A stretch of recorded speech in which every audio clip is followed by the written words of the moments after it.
नमस्कार। Skin allergy जो है वो बहुत ही कॉमन प्रॉब्लम है।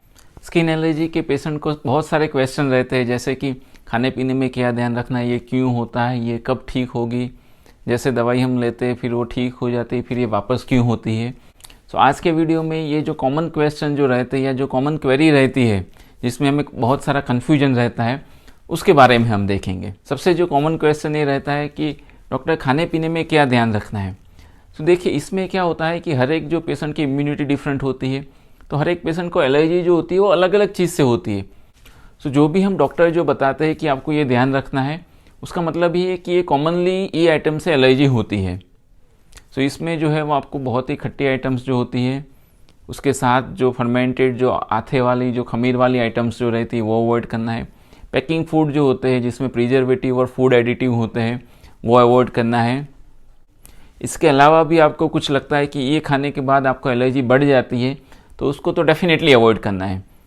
अगर आपको जो स्किन एलर्जी जो है वो आप कुछ भी खाना खाते हो उसके 1 से 2 घंटे के अंदर हो जाती है, तो उसका मतलब ये है कि इसमें खाने पीने का रोल है। अगर आपको स्किन एलर्जी जो है वो खाना खाने के 5-6 घंटे के बाद होती है, तो उसका मतलब कि खाने पीने का रोल जो है उसमें कम रहता है। ज़्यादातर केस में जो स्किन एलर्जी का जो कारण होता है वो एग्जैक्टली हमें पता नहीं चल सकता, लेकिन उसमें कोई टेंशन लेने की ज़रूरत नहीं है। दूसरा कॉमन क्वेश्चन ये होता है कि जब भी हम उसकी जो मेडिसिन जो है वो लेते हैं तब एलर्जी ठीक हो जाती है, जैसे ये बंद करते हैं फिर वापस हो जाती है। ऐसा क्यों होता है? क्योंकि जो स्किन एलर्जी की जो दवाई है वो एलर्जी को कंट्रोल करती है। स्किन एलर्जी की जो दवाई है वो एलर्जी को क्योर नहीं कर सकती।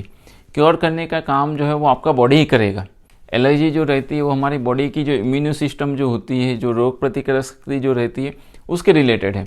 तो जब भी आपकी बॉडी जो है वो एलर्जी के सामने लड़ने के लिए जो इम्यूनिटी होती है वो गेन कर लेगी, तब ये डेफिनेटली ठीक हो जाएगी। एलर्जी जो है वो एक ना एक दिन आपको ठीक होने ही वाली है। इसमें डायबिटीज़, ब्लड प्रेशर जैसा नहीं होता है कि आपको लाइफ टाइम के लिए दवाई लेनी ही रहती है। और दूसरी अच्छी बात ये इसमें रहती है कि आपको ये जो एलर्जी है वो शरीर के और कोई ऑर्गन्स को डायरेक्टली ऐसे कोई इफेक्ट नहीं करती है। अगर आपको सिंगल टैबलेट लेने से ही एलर्जी ठीक हो जाती है, उसका मतलब जो है वो आपकी एलर्जी है वो काफ़ी कंट्रोल में है और काफ़ी कम एलर्जी है। कई बार जो एलर्जी होती है वो 3-4 दवाई जो होती है वो लेने के बाद भी ठीक नहीं होती। कई पेशेंट की जो एलर्जी होती है वो काफ़ी लंबे टाइम तक वो चलती है, तो उनको ये रहता है कि डॉक्टर साहब ये ठीक कब होगी। एलर्जी जो होती है वो कब ठीक होगी वो कहीं ना किसी के लिए पॉसिबल नहीं है।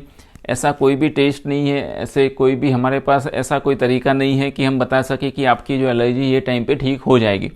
ये बात श्योर है कि आपकी एलर्जी जो है वो ठीक होने ही वाली है। कब होगी वो कहना पॉसिबल नहीं है। कई बार जो एक्यूट एलर्जी जो होती है वो ज़्यादातर केस में 80% केस में जो होता है वो 6 हफ्तों में, यानी कि 1.5 महीने में आपकी एलर्जी जो होती है वो ठीक हो जाती है।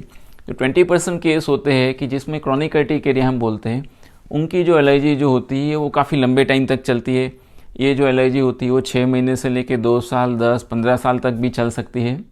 कई पेशेंट जो होते हैं वो बहुत सारे ब्लड टेस्ट करवाते हैं और बार बार करवाते रहते हैं, फिर बोलते हैं कि ब्लड टेस्ट तो हमारे नॉर्मल ही आ रहे हैं, फिर भी एलर्जी क्यों हो रही है। देखिए, अगर आपकी जो ब्लड टेस्ट नॉर्मल है तो बहुत ही अच्छी बात है, उसका मतलब कि आपको और कोई प्रॉब्लम नहीं है, तो एलर्जी ठीक होने के चांसेस जो है बहुत ही ज़्यादा है और बहुत ही जल्दी होंगी। लेकिन बार बार इसके लिए ब्लड टेस्ट कराने की ज़रूरत नहीं रहती है। आपको जो दवाई जो आपके डॉक्टर ने दे रखी है उसको रेगुलर लेना है और उसमें कुछ भी चिंता करने की ज़रूरत नहीं है। कई पेशेंट की क्वेरी रहती है कि हमें पर्टिकुलरली एक ही सीज़न में एलर्जी होती है, एक ही टाइम में होती है।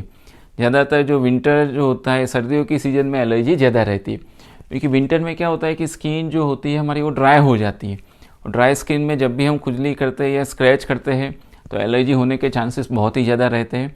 तो ऐसे केस में जो है आपको मॉइस्चराइज़र रेगुलर लगाना है, और जब भी आप वुलन क्लोथ्स पहनते हैं तो पहले अंदर जो है वो कॉटन के क्लोथ्स पहनिए, उसके बाद ही वुलन क्लोथ्स पहनने हैं। लास्ट में एक क्वेरी भी रहती है कि जब भी ये दवाई हम लंबे टाइम तक लेते हैं तो उसकी कोई साइड इफ़ेक्ट तो नहीं होगी ना। देखिए, जो भी दवाई है जिसकी इफ़ेक्ट है उसकी साइड इफ़ेक्ट होती ही है। ऐसी कोई भी दवाई नहीं है कि जिसकी साइड इफ़ेक्ट नहीं है। नॉर्मल दवाई जो पैरासीटामोल होते हैं उससे भी बहुत ही सारी सीवियर साइड इफ़ेक्ट होने के चांसेस रहते हैं, लेकिन इसका ये मतलब नहीं है कि ये सबको ऐसा कोई साइड इफ़ेक्ट होगी। तो जब भी आप लंबे टाइम तक दवाई लेते हो तो वो दवाई से अगर आपको कुछ भी अनकंफर्टेबल फील होता है तो आपको तुरंत ही अपने जो डॉक्टर है उसको कांटेक्ट करना है।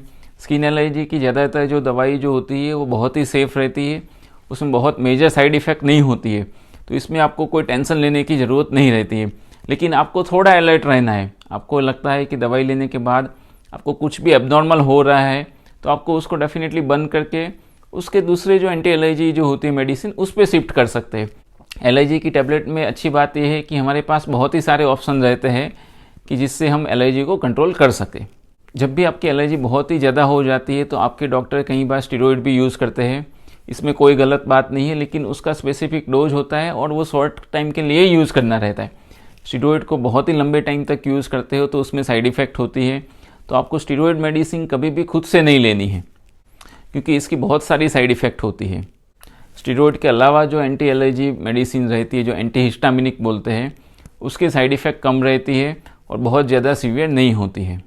अगर आपको ज़्यादा एलर्जी होती है तो आप अपने जो डर्मेटोलॉजिस्ट होते हैं उनको ही दिखा के आप ट्रीटमेंट करेंगे तो वो काफ़ी अच्छा रहेगा। मैं ऐसे स्किन और हेयर रिलेटेड इन्फॉर्मेटिव और एजुकेटिव वीडियो बनाता हूँ। ऐसे और भी वीडियो देखने के लिए मेरी चैनल को सब्सक्राइब करना मत भूलिए।